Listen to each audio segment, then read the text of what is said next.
हरे कृष्णा, राधे राधे।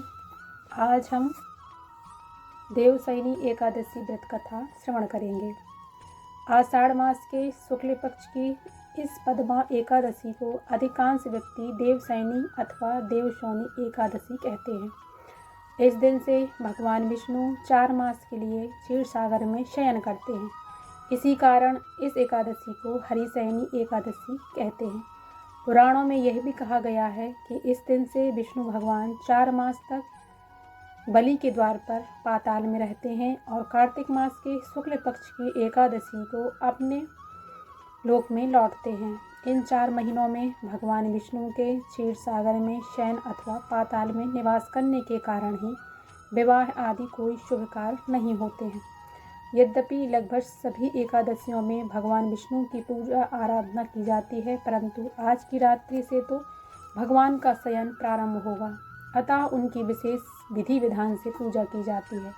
भगवान विष्णु की प्रतिमा को आसन पर विराजमान कर उनके हाथों में शंख चक्र गदा पद्म सुशोभित कर उन्हें पीताम्बर पीले वस्त्रों या पीले दुपट्टे में सजाया जाता है। पंचामृत से स्नान कराकर तत्पश्चात भगवान की धूप दीप नैवेद्य से पूजा की जाती है। धर्मराज युधिष्ठिर ने भगवान श्री कृष्ण से पूछा कि हे जनार्दन, आषाढ़ शुक्ला एकादशी का क्या नाम है, इस व्रत के करने की विधि क्या है और किस देवता का पूजन किया जाता है। श्री कृष्ण कहने लगे कि हे युधिष्ठिर, एक समय नारद जी ने ब्रह्मा जी से यही प्रश्न किया था। तब ब्रह्मा जी ने उत्तर दिया कि हे नारद, तुमने कलियुगी जीवों के उद्धार हेतु उत्तम प्रश्न किया है, क्योंकि एकादशी व्रत सभी व्रतों में श्रेष्ठ है। इस व्रत से समस्त पाप नष्ट हो जाते हैं और जो व्यक्ति इस व्रत को नहीं करते वे नरकगामी होते हैं। सभी एकादशियों के व्रत श्रेष्ठ हैं और उनके करने से भगवान विष्णु प्रसन्न होते हैं, परंतु उन सब में भी आषाढ़ मास के शुक्ल पक्ष की यह एकादशी तो सबसे अधिक पुण्यदायक है। पद्मा नामक एक एकादशी से संबंधित पुराणों में वर्णित एक कथा मैं तुमसे कहता हूँ। हे नारद, तुम ध्यानपूर्वक इस कथा को सुनो। सतयुग में मानधाता नाम का एक शूरवंशी राजा था, जो सत्यवादी और महान प्रतापी था। वह प्रजा का पुत्र की तरह पालन किया करता था। उसकी प्रजा धन धान से भरपूर और सुखी थी। उसके राज्य में कभी अकाल नहीं पड़ता था। एक समय उस राजा के राज्य में 3 वर्ष तक वर्षा नहीं हुई और अकाल पड़ गया। प्रजा अन्न की कमी के कारण अत्यधिक कष्ट पाने लगी और अन्न के अभाव के कारण यज्ञ आदि भी बंद हो गया। एक दिन प्रजा राजा के पास जाकर कहने लगी कि हे राजन, समस्त विश्व की सृष्टि का कारण वर्षा है। वर्षा के अभाव से अकाल पड़ गया है और अकाल से प्रजा मर रही है, इसलिए कोई ऐसा उपाय कीजिए जिससे प्रजा का कष्ट दूर हो। राजा मानधाता ने कहा कि आप लोग ठीक कह रही हैं, वर्षा से ही अन्न उत्पन्न होता है और आप लोग वर्षा न होने से अत्यंत दुखी हैं। मैं आप लोगों के दुखों को समझता हूँ। ऐसा कहकर राजा कुछ सेना साथ लेकर वनों की तरफ चल दिए। वह अनेक ऋषियों के आश्रम में भ्रमण करता हुआ अंत में ब्रह्मा जी के पुत्र अंगिरा ऋषि को प्रणाम किया। मुनि ने राजा को आशीर्वाद देकर कुशल क्षेम के पश्चात उनसे आश्रम में आने का कारण पूछा।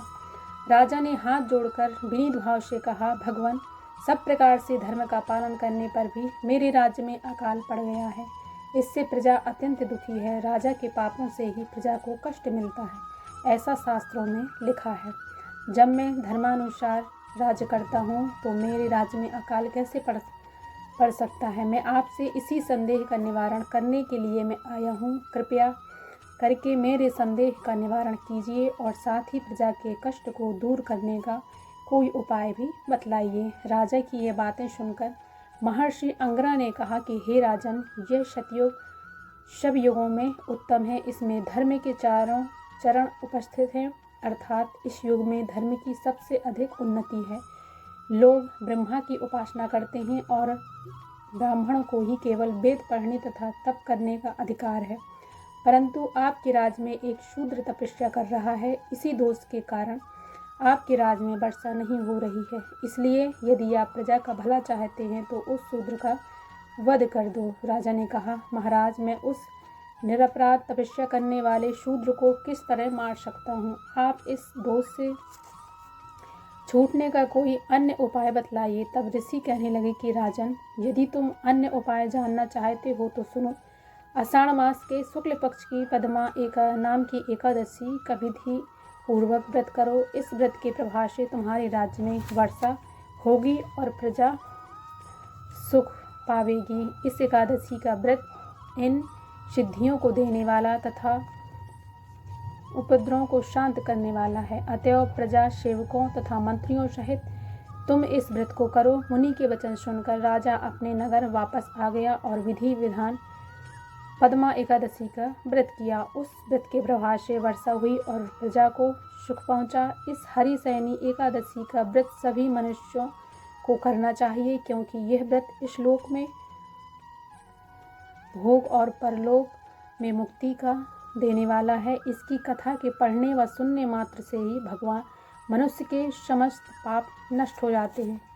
बोलिए वृंदावन बिहारी लाल की जय। हरे कृष्ण कृष्ण कृष्ण हरे हरे, हरे राम राम राम हरे हरे। ज़्यादा से ज़्यादा नाम संकीर्तन कीजिए। जय जय श्री राधे श्याम।